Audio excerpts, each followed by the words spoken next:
When I first moved into my house, I would walk my dog very late at night. I always heard this awful whistling. It made my dog bark and go out of control. Then, I would hear what only I can describe as a crackle. It freaked me out because obviously it was a Wendigo. With no other logical options, this went on for weeks. Until about a month of walking my dog and hearing the whistle that made my dog go out of control. The crackling of whatever was out there. My neighbor, who I'm good friends with for the most part, let out an alarming scream. "Reggie, shut the fuck up!" The next day, I asked my neighbor, "Who's Reggie? Is he the night whistler?"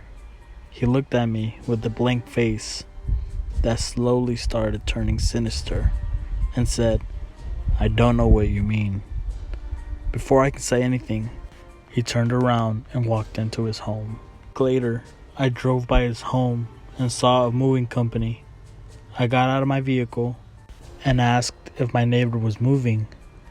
The guy said, "He's been gone for a week. We just came to pick up his things." Till this day, I never knew what happened to my neighbor and who or what Reggie was.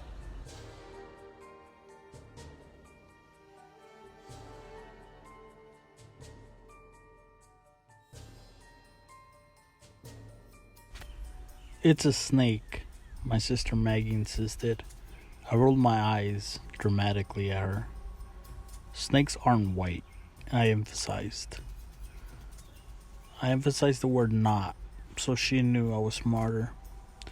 Silly Maggie, 3 years younger, she thought. Just because she got straight A's at school and my mom praised her, she was better than me. To prove that I was not only the smarter, but braver, I picked up a stick. I took a few steps into the brush, skirting the outside of the woods. Maggie let out a loud psst sound and put her arms around her sides rigidly. "We aren't supposed to go in there, Annabelle," she said. I stepped closer in defiance and pushed my stick at the slender white object sticking out of the dirt. Some leaves fell away, Maggie grunting from where I left her. I was triumphant. It wasn't a snake. I pushed at it again. More dirt and leaves fell off it. I could slowly start to see it. It was something I'd never thought I'd ever see. More white fragments. My eyes widened, popping almost out of my head. I whispered, "Bones."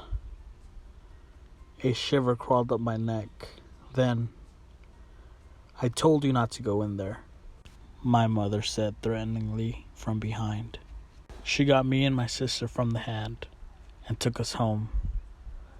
My mind wanders here and there. Who was that? And did my mom know about it? Is that why she didn't want me out there? Till this day, I am very scared. Too scared, in fact, to ask my mom.